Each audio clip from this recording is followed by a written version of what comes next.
Dipersembahkan oleh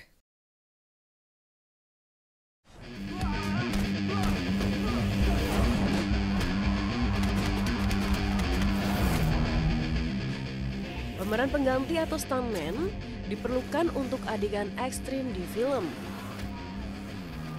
Biasanya, salah satu adegan yang mengharuskan seorang aktor untuk bisa melakukan adegan bela diri. Meski tidak melulu melakukan adegan bela diri, stuntman diharuskan memiliki tubuh dan fisik yang kuat, energik, dan tidak lemah.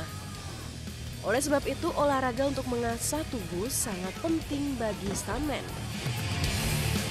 Ada perkumpulan stuntman Indonesia untuk mengasah kemampuan mereka dalam melatih dan membentuk tubuh.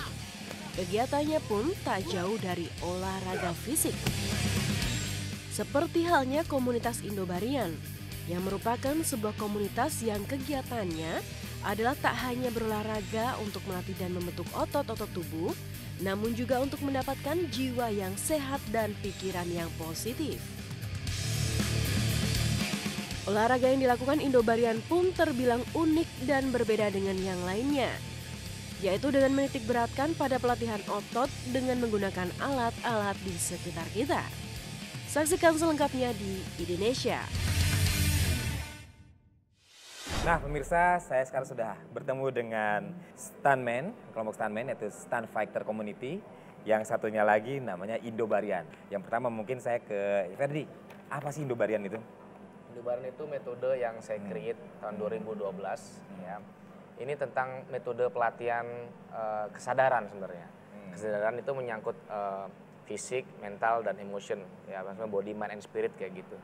Nah, di sini kita lebih organik. Yang pelatihannya itu bentuknya olahraganya keras, ada softnya. Jadi kayak misalkan kalau Indobarian itu bisa dibilang dia in between balance. Biasanya kalau orang yang latihan keras dia nggak mau latihan soft karena dia bilang itu saya bukan di situ. Nah inilah ide itu muncul, latihan ini sebenarnya harus semuanya, menyangkut semuanya. Lalu mengenai kecanggihan tubuh manusia sendiri ya. Tapi sebenarnya tujuannya sendiri apa? Ya tujuannya sendiri adalah menyadari pace of life ini secanggih apa. Artinya kita ini kan bunch of energy ya. Bentuk utamanya bisa dilihat dari physical aja. Oh orang ini emang sehat, apa yang dibicarakan ini positif.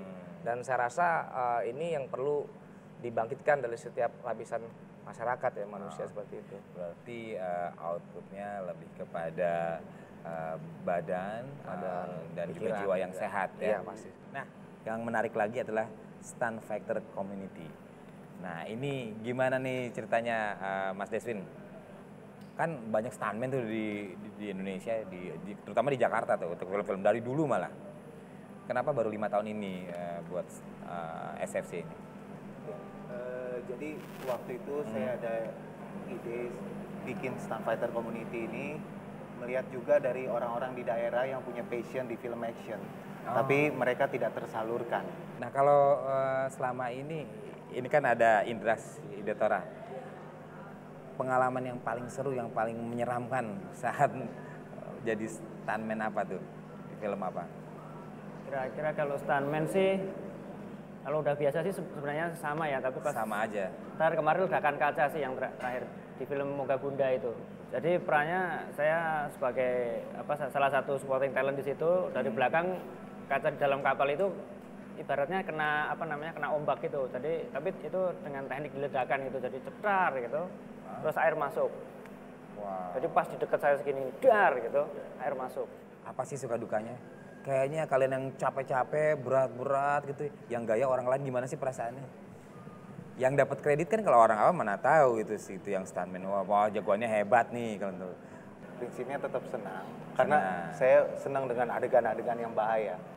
Jadi kalau misalnya adegan itu saya lakukan one take, sekali jadi, itu satu kebanggaan buat saya.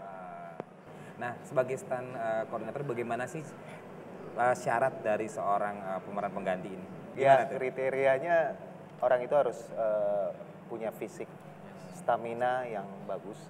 Kemudian yang perlu diperhatikan adalah konsentrasinya dia juga.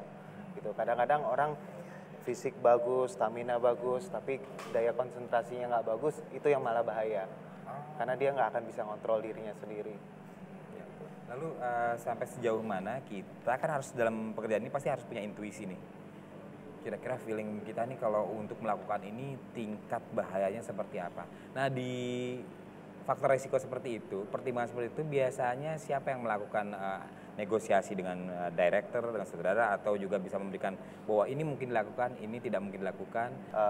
Ketika ada director minta adegan yang sulit, yang misalnya dia udah kasih contoh, terus saya lihat itu tidak akan memungkinkan, itu akan saya kasih tahu ke direkturnya.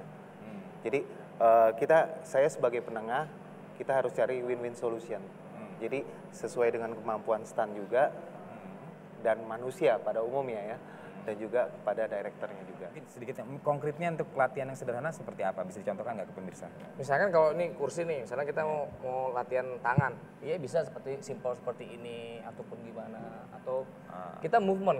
Yang penting badan kita harus bergerak dan membentuk pola. Nanti akan ada benefit tersendiri, kayak misalnya pasti ototnya akan bergerak. Oh di sini kalau diperhatikan, kalau di gym kan, oh begini alatnya sama sebenarnya. Jadi kayak mindsetnya dirubah seperti itu. Dan juga kalau misalkan latihan kita itu repetisinya itu harus melebihi 1000 repetisi baru berasa.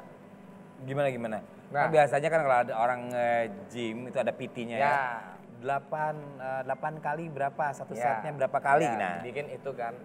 Secara nggak sadar, orang yang sudah misalnya push up nih, kita ambil contoh push up. Push up, orang semua bisa push up. Bentuknya, apanya, semua udah tahu ya. Tapi repetisinya berapa jam. Nah sama kayak misalnya stuntman kayak bergerak kayak gitu kan.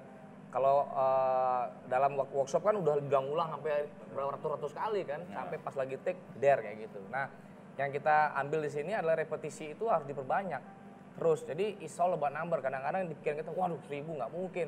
Tapi kalau udah latihan sama kita, 1000 tuh angka yang sangat biasa saja sebenarnya.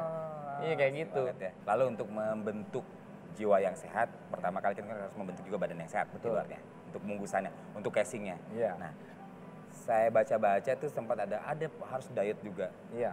Tidak menggunakan yang mahal-mahal itu gimana tuh? Ya, jadi istilahnya kalau kita ngomong badan dan pikiran yang sehat pasti diawali dari pikiran ya. Jadi kita bisa aware. Nah di Indobaran itu ada metode dietnya itu adalah alkaline. Basically alkaline itu adalah kita makan yang raw vegetable atau raw fruit seperti itu. Jadi kita aware badan kita itu sebenarnya mempunyai 2 tingkat keasaman, asam dan basa. Nah kalau basanya lebih tinggi berarti posisi badan kita lagi sakit. Dan kebanyakan itu penyakit itu timbul karena apa yang kita makan tanpa disadari seperti itu. Setelah makanan nggak enak, pikirannya makin kacau, tambahlah jadi sakit.